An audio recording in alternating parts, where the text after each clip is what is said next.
नमस्कार, आप देख रहे हैं अमर उजाला .com। हमारे साथ हैं राजस्थान के मुख्यमंत्री रहे अशोक गहलोत के ओएसडी लोकेश शर्मा जी। कल कांग्रेस राजस्थान में चुनाव हार गई, उसके बाद इनके एक ट्वीट से सियासत में भूचाल आ गया। जानते हैं इन्होंने क्या वजह रही, क्यों वो ट्वीट इनको करना पड़ा। लोकेश जी, देखिए, वो कोई भूचाल लाने के लिए नहीं था, वो तो एक भावना थी, जो स्थितियां उत्पन्न हुई उनका जिक्र था। और मैंने वही किया कि किन स्थितियों की वजह से, किन परिस्थितियों की वजह से हम सत्ता में वापसी नहीं कर पाए। मैंने लगातार मुख्यमंत्री जी को अपना फीडबैक दिया, उन्हें बताया कि किस तरीके से मैं पिछले 6 महीने 8 महीने प्रदेश भर में घूम घूम के मैंने जनता के साथ कनेक्ट किया है, ग्राउंड की रियलिटीज़ क्या हैं। मैंने जो युवा संवाद कार्यक्रम आयोजित किए उसमें हज़ारों युवाओं के साथ मैंने इंटरेक्शन प्रोग्राम्स किए, और वहाँ के जो स्थानीय लोग थे उनके जो फीडबैक थे उनको संकलित करके, उनका एक कंपाइलेशन करके, उनका फीडबैक रिपोर्ट तैयार करके मुख्यमंत्री जी को बताया कि स्थानीय जनप्रतिनिधियों के खिलाफ, जो सिटिंग एमएलएज हैं उनके खिलाफ जन आक्रोश है, एंटी इनकम्बेंसी है। अगर हम इनके टिकट काट देते हैं या हम इन चेहरों को बदल देते हैं, लगभग 30 से 40 चेहरे बदलने की हमें आवश्यकता है। इन्हें बदल देंगे तो निश्चित तौर पर हम अपनी सरकार की वापसी करवा पाएंगे। और इस बात पे उन्होंने अपनी सहमति जताई और उन्होंने हाँ भी किया कि हाँ, लगभग हमें इस तरीके के कदम उठाने पड़ेंगे। वो इस बात को मानते थे, शायद जो भी रिपोर्ट्स पहुंच रही थी, क्योंकि ये फीडबैक सिर्फ मेरा अकेले का नहीं था। जितनी भी एजेंसीज ने राजस्थान में सर्वे किया है, चाहे वो इंडिपेंडेंट एजेंसी रही हो या कांग्रेस की हो, एआईसीसी की हो, जिस भी एजेंसी ने सर्वे किया, सभी ने ये बताया कि हमें ये चेहरे बदलने होंगे, हमें टिकट्स काटने होंगे। तो अब वो क्यों नहीं कर पाए या क्यों हम टिकट नहीं काट पाए, ये तो सारे हमारी लीडरशिप को ही पता। लेकिन जो स्थितियां उत्पन्न हुई उसमें क्या क्या खामियां रही, कौन ऐसे लोग थे जिन्होंने सच मुख्यमंत्री जी तक नहीं पहुंचने दिया, उन सभी बातों का जिक्र मैंने बहुत ही खुले रूप में अपने उस खुले पत्र में किया है। जी, ऐसा कहा जा रहा है कि आपकी नाराज़गी टिकट नहीं मिलने की वजह से रही। आपने आखिरी वक्त पर प्रयास भी किए, सचिन पायलट से भी मिले, मुख्यमंत्री अशोक गहलोत से भी मिले, रंधावा जी से भी मिले, तो क्या असल वजह क्या है? देखिए, इसका टिकट मिलने नहीं मिलने से कोई संबंध नहीं है। एक कांग्रेस के सक्रिय कार्यकर्ता होने के नाते टिकट मांगना मेरा अधिकार था और मैंने वही किया।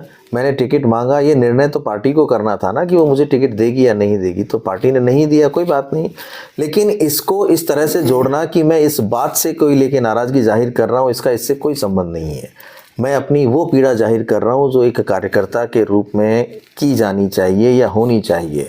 क्योंकि अगर हमने समय रहते कदम नहीं उठाए और यही ढर्रा चलता रहा, अब बदलाव नहीं हुए, नए लोगों को अवसर नहीं मिला, नौजवानों को आगे नहीं लाया गया, तो आगे फिर हमें जिस चुनौती का सामना करना है उसको मजबूती से नहीं कर पाएंगे और परिणाम हमारे पक्ष में नहीं आएंगे। इसलिए ज़रूरी है कि अब आने वाले समय में हम नए लोगों को, नए जोश को, जो ऊर्जा के साथ काम कर सकें, उनको आगे लेकर आएं। आपने अपनी पोस्ट में मुख्यमंत्री के कुछ आसपास के लोगों का भी जिक्र किया है। क्या आपकी नाराज़गी थी, क्या शिकायतें थी? सिर्फ मेरी ही नाराज़गी नहीं है, आप बहुत से लोगों से आप खुद बात करके देखें, चाहे वो जनप्रतिनिधि रहे हों, एमएलएज हों या मुख्य धारा के इस प्रदेश के कांग्रेस के नेता रहे हों।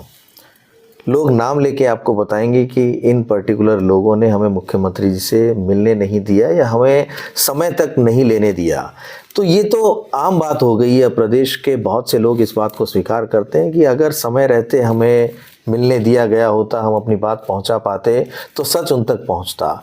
तो ये जो उनके इर्द गिर्द 24 घंटे में से अत्यधिक समय उनके साथ रहने वाले लोग हैं, उन्हीं लोगों ने तो इस तरीके से क्रिएट किया, ये माहौल बनाया कि आम लोगों को जो बात करना चाहते हैं, फीडबैक देना चाहते हैं, उन्हें वहाँ तक नहीं पहुँचने दिया।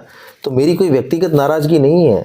मेरा ये कहना है कि जिस लीडर के लिए हम लोग काम कर रहे हैं, उस लीडर की भलाई किस में है, उनको किस चीज़ से फ़ायदा मिलेगा, किस चीज़ से नुकसान मिलेगा, ये तय करने का काम उनके आसपास और उनकी टीम का होता है।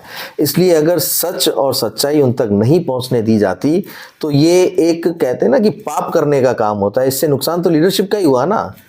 प्रदेश में कांग्रेस की सरकार वापस नहीं आ पाई, लीडरशिप के ऊपर इतना बड़ा सवाल चारों तरफ से खड़ा हो गया। तो ये चीज़ें उन लोगों को ध्यान रखने की होती हैं जो इर्द गिर्द रहते हैं। लेकिन उनकी खुद के कुछ इंटरेस्ट रहे होंगे कि उन्होंने सच को और सच बोलने वाले लोगों को मुख्यमंत्री जी तक नहीं पहुंचने दिया। कोई नाम आपने लिया नहीं, कोई बताना चाहेंगे? नाम तो आप प्रदेश में किसी से भी पूछ लीजिए, सभी लोग नाम लेके बात करेंगे। अब मैं क्यों इन लोगों का नाम लूँ? आपने 25 सितंबर की घटना का भी जिक्र किया, तो क्या उसमें आगे का? देखिए, 25 सितंबर की घटना को मैंने कहा कि वो प्रायोजित थी, और निश्चित तौर पर मैं यही दोबारा दोहराऊंगा कि वो प्रायोजित घटना थी। अगर उस दिन जिस मंशा से आला कमान के प्रतिनिधि इस प्रदेश में आए थे, उस मंशा को पूरा होने दिया जाता तो आज परिणाम कुछ और होते। राजस्थान में अब आप कह रहे हैं चेहरे के बदलाव की ज़रूरत है, कौन नया चेहरा हो सकता है? सचिन पायलट, आप बता रहे हैं सचिन पायलट युवा चेहरा है, सचिन पायलट के अलावा और कोई चेहरा है राजस्थान में? देखिए, मैं ये नहीं कह रहा कि पर्टिकुलर किसी चेहरे की बात कर रहा हूँ। मैं ये कह रहा हूँ कि राजस्थान में नए युवाओं को, ऊर्जावान लोगों को, नौजवानों को अब मौका दिया जाना चाहिए। और निश्चित तौर पर सचिन पायलट युवा हैं ही, और उनका युवाओं के साथ कनेक्ट है, लोग उन्हें पसंद करते हैं। लेकिन उनकी क्या भूमिका होगी ये तय करने का काम आला कमान का है, हमारे केंद्रीय नेतृत्व का है कि अब किस व्यक्ति को किस भूमिका में आगे के लिए जिम्मेदारी दी जाएगी। क्योंकि अभी आगे बहुत बड़ी चुनौती है। अभी तो हमने विधानसभा चुनाव लड़े हैं, हमारी इसमें हार ज़रूर हुई है, लेकिन लोकसभा चुनाव है 6 महीने बाद, 5 महीने बाद। हमें उन चुनावों में मजबूती से उतरने के लिए अब परिवर्तन की आवश्यकता है। आप कांग्रेस में वॉर रूम के इंचार्ज भी रहे, तो आपकी ये जो नाराज़गी या शिकायत है, क्या ये पोस्ट तक रहेगी या आला कमान तक भी आप इसे लेकर जाएंगे? मैंने तो ये खुला ही कह दिया है, खुला ही लिखा है। अब आला कमान तक तो ये पहुंचनी ही चाहिए। अब आला कमान को ये ज़रूर सोचना होगा कि इतने अच्छे काम करने के बावजूद, इतनी अच्छी सरकार चलने के बावजूद भी हम क्यों चुनाव हारे। अगर आप ये वीडियो YouTube पर देख रहे हैं तो हमारे चैनल को सब्सक्राइब करें और बेल आइकन को दबाना ना भूलें। अगर आप Facebook पर ये वीडियो देख रहे हैं तो हमारे पेज को लाइक करें।